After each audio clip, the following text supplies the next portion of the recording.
दोस्तों, तो हम बात करने वाले हैं कि फॉलिंग मार्केट में क्या करना चाहिए। तो इसके बारे में हम बात करेंगे और मैं आपको बताऊंगा कि आपको क्या स्ट्रेटेजी अपनानी चाहिए। तो आगे बढ़ते हैं। तो agenda of this talk will be, Warren Buffett क्या बता रहे हैं।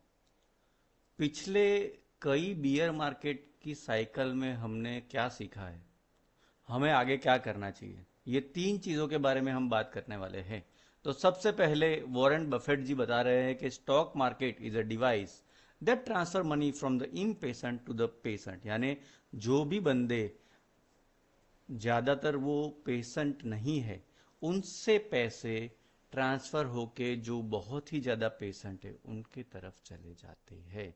तो stock market is a device that transfer money from the impatient to the patient. तो आपको हमेशा पेशेंट रहना है। अगर आप थोड़े भी इम्पेशेंट रहेंगे तो पैसे आपके पेशेंट इन्वेस्टर के पास चले जाएंगे and you will lose the money. तो हम देखते हैं कि पिछले बियर मार्केट में हमने क्या सीखा है। तो पिछले बियर मार्केट में देखेंगे तो 2000 में भी ऐसा बियर मार्केट आया था जिसका करेक्शन अराउंड 17 मंथ तक चला था और रिकवरी अराउंड 27 मंथ तक ज़्यादा चली थी। तो ये पूरी एनालिसिस है जो पिछले 10 साइकिल तक हो चुकी है। तो पिछला हमने बियर मंथ देखा था सितंबर 26 सितंबर से 17 फरवरी 25 तक, तो 4.5 महीने तक चला है अभी अभी का जो चल रहा है। और उसको रिकवरी होने में कितना टाइम लगेगा पता नहीं है। लेकिन अगर आप पिछले कई देखेंगे तो एवरेज रिकवरी पीरियड आपका 12 महीने आ रहा है और एवरेज करेक्शन पीरियड 7 महीने आ रहा है। तो करीबन आप मान के चले कि 18 महीने तक की ये साइकिल चलती है जिसमें आपका मार्केट फॉल होता है 8 महीने तक और 12 महीने उसको लगते हैं रिकवर होने में। तो करीबन आपको 18 महीने तक आपको ये वेट करना है और ये ध्यान रखना है कि आपको पेशेंट रहना है। अगर क्योंकि आप पेशेंट नहीं रहे तो मैंने पहले आपको बताया कि आपके पैसे पेशेंट इन्वेस्टर के पास चले जाएंगे and you will and up losing money. तो आपको 12 से 18 महीने तक वेट करना है और आपको पेशेंट रहना है और आपको ध्यान रखना है कि कहीं आप अपने मनी खो ना दे और सेल नहीं करना है। अगर आप सेल करेंगे तो you will lose your money. Second, Buffett बताते हैं कि be greedy when others are fearful and be fearful when others are greedy। यानी अभी आप मार्केट का हालत देखोगे तो मार्केट में सेल लगा हुआ है, तो आपको अभी बाइंग करनी है। यानी अगर आप अभी बाइंग करते हो तो आपको बहुत ही कम पैसों में बहुत ही अच्छे अच्छे स्टॉक मिल रहे हैं। उसका मतलब मार्केट में पूरी बाकायदा सेल लगी हुई है।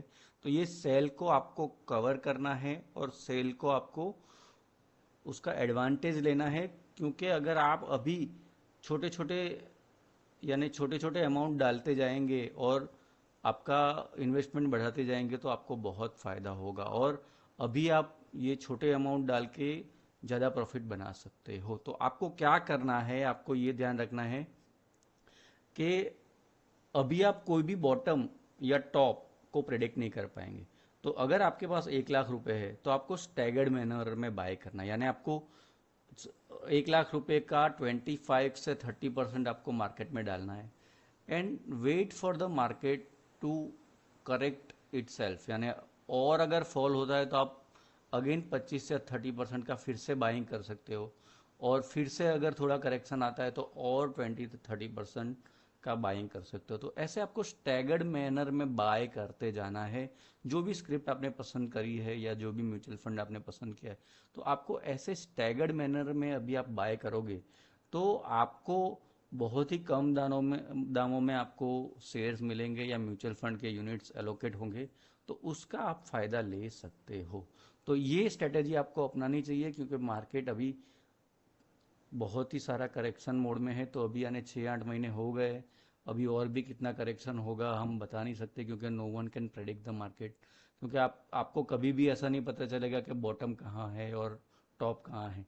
तो ठीक है दोस्तों, तो ये वीडियो हम यहीं ख़त्म करते हैं। अगर आपको ये कंटेंट पसंद आया है तो कृपया मेरी चैनल सब्सक्राइब कीजिए, और मैं ऐसे इनसाइटफुल वीडियो आपके लिए लेके आऊँगा जिससे आपकी नॉलेज बढ़ेगी और आप अपने लाइफ में ग्रो कर पाएंगे। और आपका समय देने के लिए बहुत बहुत धन्यवाद। मिलेंगे नेक्स्ट वीडियो में, तब तक के लिए गुड बाय।